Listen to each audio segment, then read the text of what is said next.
जय Jagannath. Hello friends, welcome to my channel. आज ये वीडियो आम +3 फर्स्ट सेमिस्टर बा प्रथम semester philosophy honours core paper 1 unit 4 class करबा। सॉरी, यूनिट 4 नुहे, चतुर्थ अध्याय क्लास करबा। हला चतुर्थ अध्याय क्लास करबा। चतुर्थ अध्याय रहउची हमर ज्ञानर उत्स। देखंतु गोटे गोटे जो यूनिट रहउची से यूनिट की कोन करा जाउची कि चैप्टर विभक्त करा जाउची। हमें चैप्टर वाइज सब चैप्टर क्लास करबा। आज ये वीडियो रे आमे यूनिट 4 सॉरी पुणी यूनिट 4 कहदिन 4 अध्याय 4 नंबर अध्याय क्लास करिबा। कोन रहउची ज्ञानर उत्स। 4 नंबर अध्याय ज्ञानर उत्स विषय रे पढिबा। प्रथमे ज्ञान तत्व कोन जानिबा। दर्शन जेउ शिक्षा ज्ञानर उत्पत्ति स्वरूप शर्त सीमा प्रभृति विषय रे आलोचना करे ताहाको ज्ञान तत्व कुआ जाय। देखो फिलोसफी ऑनर्स आमे रेगुलर क्लास करचंदी। जो माने पूर्व वीडियो देखिनांती प्लेलिस्ट रे चेक करि परिबे। प्लेलिस्ट रो आपन सब जगह वीडियो मिलिबो। तापर आमे क्वेश्चन आंसर भी डिस्कशन करबा। सेति पय आपन कोन करिया पड़िबो, गुटे लाइक कमेंट कर देबे, सब्सक्राइब मध्ये करिवे। लाइक गुटे कमेंट नियादि भाबरे करिवे। ताने ज्ञान तत्व का कुआ जाय। दर्शन रो जेउ शाखा ज्ञान उत्पत्ति स्वरूप शर्त सीमा प्रभृति विषय आलोचना करे ताहाकू ज्ञान तत्व कुआ जाय। आमे पूर्वरु आलोचना करिसु जे तत्व आलोचना पूर्वरु ज्ञान तत्व आलोचना अपरिहार्य अटे। प्रथमे आमे तत्व कोन पढिचंदी पूर्व वीडियो जो माने देखिना देखिबे तत्व कोन आलोचना करचंदी। तेणु आमे जानिचंदी प्रथमे तत्व कोन आलोचना करिबा परे ही ज्ञान तत्व आलोचना अपरिहार्य अटे। कारण ज्ञानर उत्पत्ति किभଳି हुए एवं यथार्थ ज्ञान शर्त कौन एगुड़िक पूर्वर न जानी तत्व आलोचना करबा कौनसी सार्थकता नहीं। कारण सत्य को जानिबा ही दर्शनर उद्देश्य। केवल सत्य को जानिबा ही दर्शनर उद्देश्य। ज्ञान उत्पत्ति संबंधय मतवाद। ज्ञान उत्पत्ति किभଳି हुए यह ज्ञान तत्व गुड़िक जटिल प्रश्न। ज्ञानर उत्पत्ति किमिति हुए एटा गोटे जटिल प्रश्न। एही प्रश्न उत्तर देबाकू जाई दार्शनिक मान एकमत होई पारंती नाही। ए संपर्क में 4 गोटे मतवाद उल्लेख अच्छी। से 4टी मतवाद आम पढ़ा आज वीडियो रे। गोटे है इंद्रिय अनुभूतिवाद, आ गोटे है बुद्धिवाद, आ विचारवाद। तापर 4 नंबर होची स्वाज्ञवाद बा आध्यात्मिक अनुभूतिवाद। बुद्धिवाद अनुसार बुद्धि ही यथार्थ ज्ञानर उत्स अटे। देखो वीडियो को पूरा लास्ट जाए देखिए, मुझे जी कहमी से नोट करेंगे, से भितर देखिए क्वेश्चन आसो। बुद्धिवाद अनुसार बुद्धि ही यथार्थ ज्ञान उत्स अटे। पारमिनाइड्स, प्लाटो, डाकाटा, ओलफ, लाइबनिज, ब्रैडले प्रमुख दार्शनिक ख्यातनामा बुद्धिवादी दार्शनिक अटंती। ये सब होचंदी बुद्धिवाद दार्शनिक। ये दार्शनिक ना को मन रखिबे। तापरे जिबे प्रथमे बुद्धिवाद। बुद्धिवाद कौन टिके रहंतु एटा देखन। एटा प्रथम थिला, सॉरी एटा द्वितीय थिला हला बुद्धिवाद। एटा द्वितीय थिला। तो आमे सब जांक पढिबा जेतिकी भी ज्ञान उत्पत्ति संबंध मतवाद रहउची। प्रथमे आमे बुद्धिवाद पढिबा। बुद्धिवाद अनुसार बुद्धि ज्ञानर स्वतंत्र उत्स अटे। बुद्धि यथार्थ ज्ञान लाभ प्रधान उपाय। बुद्धि होची ज्ञान लाभर प्रधान उपाय। इंद्रियाभूत द्वारा यथार्थ ज्ञान लाभ करा जाय था। इंद्रियाभूत द्वारा आमे ज्ञान लाभ करंती। ताने बुद्धि होची ज्ञान लाभर प्रधान उपाय। आमे बुद्धि माध्यम रे ही ज्ञान लाभ करि परिबा। प्राचीन बुद्धिवाद दार्शनिक मानक मध्य रे पारामिनाडाइस, सॉक्रेटस एवं प्लाटो नाम विशेष भाव में उल्लेख योग्य।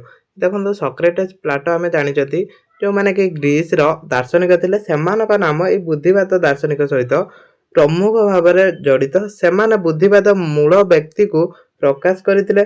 प्राचीन ग्रीस रो कूटनैतिक पंडित माने जेउ माने कि सोफिस्ट नाम रे परिचित थिले, सेमाने मने करते जे इंद्रिय अनुभूति ही ज्ञान लाभर एक उपाय अटे। जो सोफिस्ट माने ग्रीस रो थिले, से माने कोन, से माने गोटे ज्ञानी गुणी गोष्ठी थिले जो माने कहिथिले कि इंद्रियभूति ही ज्ञान लाभर एकमात्र उपाय अटे। सॉक्रेटस एही मतवाद विरोधता करी कहिथिले जे इंद्रिय अनुभूति ज्ञान लाभ उपाय नाई।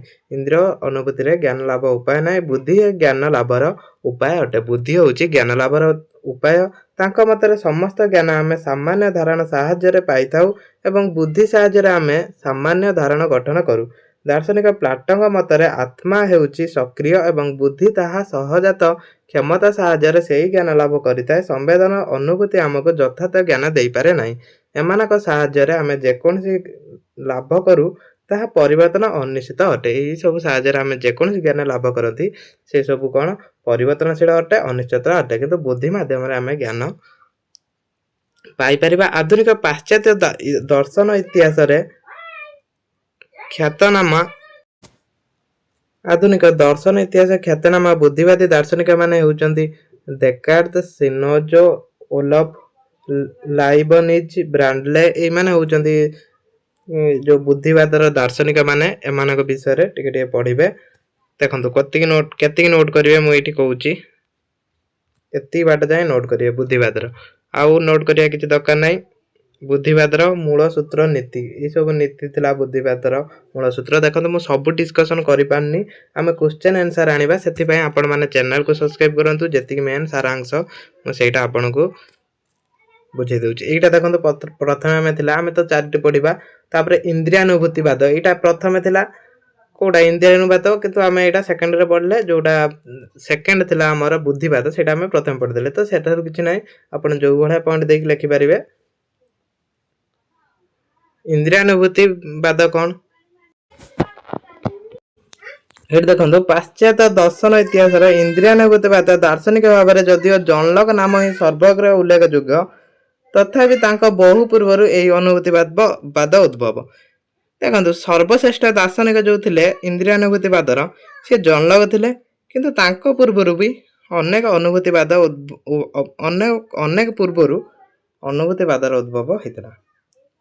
ପ୍ରାଚୀନ ଗ୍ରୀକ ଯୁଗରେ ପରମାଣୁବାଦୀମାନେ ଏବଂ ପ୍ରୋଟୋରାସ, ଜର୍ଜିଆସ୍ ପ୍ରମୁଖ ସୁଫିସିଷ୍ଟ ବା ଗ୍ରୀସର କୂଟତାତ୍ତ୍ୱିକ ଦାର୍ଶନିକମାନେ ଏହି ମତବାଦକୁ ସର୍ବପ୍ରଥମେ ପ୍ରବର୍ତ୍ତନ କରିଥିଲେ। ଗ୍ରୀସର ଯୋଉ ସୁଫିଷ୍ଟ ଗୋଷ୍ଠୀ ଥିଲେ, ସେମାନେ ଏଇ ମତବାଦକୁ ସର୍ବପ୍ରଥମେ ପ୍ରବର୍ତ୍ତନ କରିଥିଲେ। ସୁଫିଷ୍ଟ ମାନେ ମନେ କରନ୍ତି ଯେ କୌଣସି ବ୍ୟକ୍ତିର ଇନ୍ଦ୍ରିୟାନୁଭୂତି ହିଁ ତାହାର ସତ୍ୟ ମିଥ୍ୟା ବିଚାରର ମାନଦଣ୍ଡ। ପରବର୍ତ୍ତୀ ଦାର୍ଶନିକ ଆରିଷ୍ଟିପିସ୍ ଏବଂ ଏରିପିକାସ୍ ଏହି ମତବାଦ ସମର୍ଥନ କରିଛନ୍ତି। ବର୍ତ୍ତମାନ ଯୁଗକୁ ଦାର୍ଶନିକ ବେକନ ଅନୁଭୂତିବାଦ ସୁସଂହତ ଭାବରେ ବ୍ୟକ୍ତ କରିଥାନ୍ତି। ତାଙ୍କ ମତରେ ଇନ୍ଦ୍ରିୟ ଅନୁଭୂତି ସାହାଯ୍ୟରେ ଜ୍ଞାନ ଉପକରଣ ସଂଗ୍ରହ କରିବାକୁ ହେବ, ତେଣୁ ପ୍ରତ୍ୟେକ ଉପରେ ନିର୍ଭର କରିବାକୁ ପଡ଼ିବ। ଦାର୍ଶନିକ ହସବ ଏବଂ ଗ୍ରାଣ୍ଡସେଟ୍ ଅନୁଭୂତିବାଦ ଦାର୍ଶନିକ ଚିନ୍ତାଧାରାକୁ ସୂତ୍ର ଅନୁସରଣ କରିଛନ୍ତି। এই ଦାର୍ଶନିକ ନାଁ ମନେ ରଖିବେ, এই ଦାର୍ଶନିକ ନାଁକୁ ଦେଇକି ହିଁ ଲେଖିବେ। ତାପରେ ଆଧୁନିକ ପାଶ୍ଚାତ୍ୟ ଦର୍ଶନ 4 ଜଣ ଉଲ୍ଲେଖଯୋଗ୍ୟ ଅନୁଭୂତିବାଦ ଦାର୍ଶନିକ ହେଉଛନ୍ତି ଲକ୍, ଜନଲକ୍, ବାର୍କଲେ, ହ୍ୟୁମ ଏବଂ ମିଲନ। ଏଇ 4 ଜଣ ମୁଖ୍ୟ। ଜନଲକ୍ ଅନୁଭୂତିବାଦ ଗୋଟିଏ ସୁସଂହ ଓ ସ୍ପଷ୍ଟ ରୂପେ ପ୍ରଦାନ କରିଛନ୍ତି। ଅନୁଭୂତିବାଦ ଅନୁସାରେ ଆମ ସମସ୍ତ ବାସ୍ତବ ବିଷୟରେ ଜ୍ଞାନ ଉତ୍ସ ହିଁ ଇନ୍ଦ୍ରିୟାନୁଭୂତି ଅଟେ। ଏହି ମତବାଦ 2ଟି ପ୍ରଧାନ ସ୍ୱରୂପ ହେଉଛି ନରମପନ୍ଥୀ ରୂପ, ଚରମପନ୍ଥୀ ରୂପ। ପ୍ରଧାନ ନରମପନ୍ଥୀ ହେଲା ହ୍ୟୁମନ ଆଉ ପ୍ରଧାନ ଚରମପନ୍ଥୀ ହେଲା ଜେ.ଏସ୍. ମିଲ୍। ତାପରେ ଇନ୍ଦ୍ରିୟାନୁଭୂତିର ମୂଳ ନୀତି ଗୁଡ଼ିକ କ'ଣ ରହୁଛି, ଏଗୁଡ଼ାକ ଦେଖନ୍ତୁ। ଏଇଟା ଏତିକି ବଡ଼, ତ ଏତିକି ଲେଖିବେନି। ଆପଣ ୟାଦେହରୁ ବାଛିକି ବି କିଛି ଲେଖିପାରିବେ। ତ ପଏଣ୍ଟ ଦେଇକି ଯେତେ ପଏଣ୍ଟ ଆପଣଙ୍କର ଅଧିକ ହେବ, ଅଧିକ ମାର୍କ ମିଳିବ। ଏଇଟା 2 ନମ୍ବର ପଏଣ୍ଟ।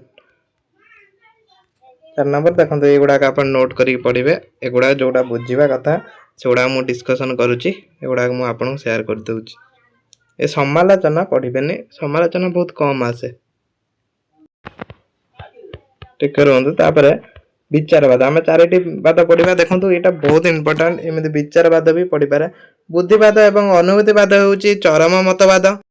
ବୁଦ୍ଧିବାଦ ଏବଂ ଅନୁଭୂତିବାଦ ହେଉଛି ଚରମ ମତବାଦ। ପ୍ରଥମଟି ବୁଦ୍ଧି ବା ପ୍ରଜ୍ଞା ଉପରେ ଏବଂ ଦ୍ୱିତୀୟଟି ଇନ୍ଦ୍ରିୟ ପ୍ରତ୍ୟେକ ଉପରେ ଗୁରୁତ୍ୱ ଆରୋପ କରେ। ପ୍ରଥମଟି ବୁଦ୍ଧି ଉପରେ ଆଉ ଦ୍ୱିତୀୟଟି ଇନ୍ଦ୍ରିୟ ଉପରେ ଗୁରୁତ୍ୱ ଆରୋପ କରନ୍ତି। ମାତ୍ର ବୁଦ୍ଧି ସାହାଯ୍ୟରେ ଅନ୍ତର୍ଧାରଣା ଓ ସ୍ୱତଃ ସତ୍ୟକୁ ସିଦ୍ଧାନ୍ତ ଗ୍ରହଣ କରାଯିବ।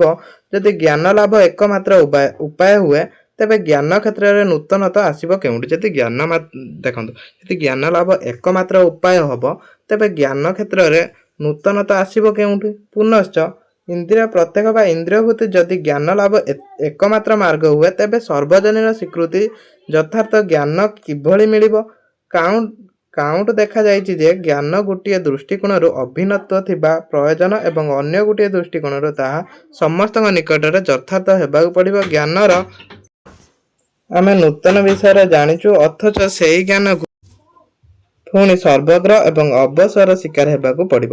ପ୍ରଥମେ କ'ଣ, ଜ୍ଞାନ ଦ୍ୱାରା ଆମେ କ'ଣ କରନ୍ତି? ନୂତନ ବିଷୟରେ ଜାଣନ୍ତି। ତାପରେ ସେହି ଜ୍ଞାନକୁ ଆମେ ପୁନଃ ସର୍ବଗ୍ରହ କରନ୍ତି, ଅବସର ଶିକାର ହେବାକୁ ମଧ୍ୟ ଆମେ କରନ୍ତି। ଆଧୁନିକ ଯୁଗରେ ଜର୍ମାନୀ ଦାର୍ଶନିକ କାଣ୍ଟ ଜ୍ଞାନର ବିଚାର ବିଶ୍ଳେଷଣ ଉପରେ ତାଙ୍କର ଦାର୍ଶନିକକୁ ପ୍ରତିଷ୍ଠା କରି ବିଚାରବାଦ ପ୍ରବର୍ତ୍ତନ କରିଛନ୍ତି। ସେ ବିଚାରବାଦରେ ବୁଦ୍ଧିବାଦ ଅନୁଭୂତିବାଦ ସମନ୍ୱୟ କରିବାକୁ ଚେଷ୍ଟା କରିଛନ୍ତି।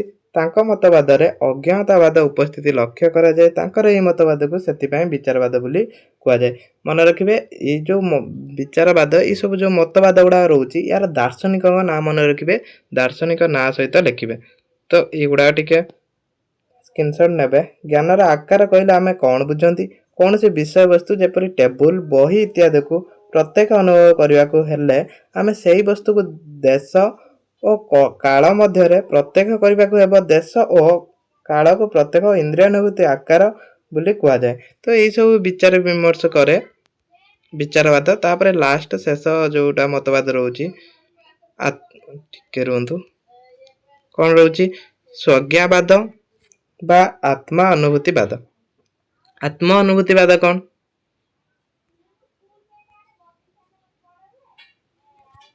ସ୍ୱଜ୍ଞାବାଦୀ ଦାର୍ଶନିକମାନେ ଯଥାର୍ଥ ଜ୍ଞାନ ଲାଭ ପାଇଁ ଅନୁଭୂତି କିମ୍ବା ବୁଦ୍ଧି ମଧ୍ୟରୁ କୌଣସି ଗୋଟାକର ଉପଯୋଗିତା ସ୍ୱୀକାର କରନ୍ତି ନାହିଁ। ସେମାନଙ୍କ ମତରେ ସ୍ୱଜ୍ଞା ସାହାଯ୍ୟରେ ଯଥାର୍ଥ ଜ୍ଞାନ ଲାଭ କରାଯାଇପାରେ। ତାହେଲେ ସ୍ୱଜ୍ଞାନ ଦାର୍ଶନିକମାନେ ଜ୍ଞାନ ପାଇଁ ଅନୁଭୂତି କିମ୍ବା ବୁଦ୍ଧି ମଧ୍ୟରେ କୌଣସି ଗୋଟାକର ଉପଯୋଗିତା ସ୍ୱୀକାର କରନ୍ତିନି। ସେମାନଙ୍କ ମତରେ ସ୍ୱଜ୍ଞା ସାହାଯ୍ୟରେ ଯଥାର୍ଥ ଜ୍ଞାନ ଲାଭ କରାଯାଇପାରିବ। ବିଚାର ବୁଦ୍ଧିର କୌଣସି ପ୍ରକାର ସହାୟକ ନ ନେଇ ଗୋଟିଏ ବସ୍ତୁ ସିଧାସଳଖ ବା ପ୍ରତ୍ୟକ୍ଷ ଭାବରେ ମନ ଦ୍ୱାରା ପ୍ରତ୍ୟକ୍ଷ କରିବାକୁ ସ୍ୱଜ୍ଞା କୁହାଯାଏ। ତାହେଲେ ସ୍ୱଜ୍ଞା କାହାକୁ କୁହାଯାଏ? ବିଚାର ବୁଦ୍ଧିର କୌଣସି ପ୍ରକାର ସହାୟତା ନ ନେଇ, ଆମେ ବିଚାର ବୁଦ୍ଧିର କୌଣସି ସହାୟତା ନବାନି, ଗୋଟିଏ ବସ୍ତୁ ସିଧାସଳଖ ବା ପ୍ରତ୍ୟକ୍ଷ ଭାବରେ ମନ ଦ୍ୱାରା ପ୍ରତ୍ୟେକକୁ କରିବା। ମନ ଦ୍ୱାରା ଯୋଉଟା କରିବା ସେଇଟା ହେଲା ସ୍ୱଜ୍ଞାନ। ସ୍ୱଜ୍ଞା ହେଉଛି କୌଣସି ବିଷୟରେ ସାକ୍ଷାତ ପ୍ରତୀତ ପ୍ରତ୍ୟକ୍ଷ ଅନୁମାନ, ଯୁକ୍ତି ତର୍କ, ବିଚାର ବୁଦ୍ଧି ଦ୍ୱାରା ଲବ୍ଧ ଜ୍ଞାନର ବସ୍ତୁର ସାକ୍ଷାତ ପ୍ରତୀତ ନୁହେଁ, କାରଣ ଏଗୁଡ଼ିକ ଇନ୍ଦ୍ରିୟ ଓ ବୁଦ୍ଧି ଦ୍ୱାରା ଲବ୍ଧ ଜ୍ଞାନ। ଏହି ଜ୍ଞାନ ପ୍ରତ୍ୟକ୍ଷ ନୁହେଁ, ପରୋକ୍ଷ ଅଟେ। ଇନ୍ଦ୍ରିୟ ଏବଂ ବୁଦ୍ଧି ସହାୟତା ବିନା ବସ୍ତୁ ଯଥାର୍ଥ ସ୍ୱରୂପ ଉପଲବ୍ଧି ସାକ୍ଷାତ ପ୍ରତୀତ କୁହାଯାଏ। ଫରାସୀ ଦାର୍ଶନିକ ହେନରୀ ବାର୍ଗସୋ ଏହି ସ୍ୱଜ୍ଞାନ ଜଣେ ପ୍ରଧାନ ସମର୍ଥକ ଥିଲେ। ଏଙ୍କ ନାଁଟା ମନେ ରଖିଥିବେ। ତ ଏଗୁଡ଼ା ନୋଟ୍ କରିନେବେ। ଆଉ ମୁଁ ଡିସ୍କସନ୍ କରୁନି, ଭିଡ଼ିଓ ବି ବହୁତ ଲଙ୍ଗ ହେବ, ଆପଣମାନେ ନୋଟ୍ କରିନେବେ। ମୁଁ ଏଇଠି ସେୟାର କରୁଛି। ଆଜି ଏହି ଭିଡ଼ିଓକୁ ଏଇଠି ରଖିବା। ନେକ୍ସଟ ଭିଡ଼ିଓରେ ଆମେ ଚାପ୍ଟର 5 ପଢ଼ିବା।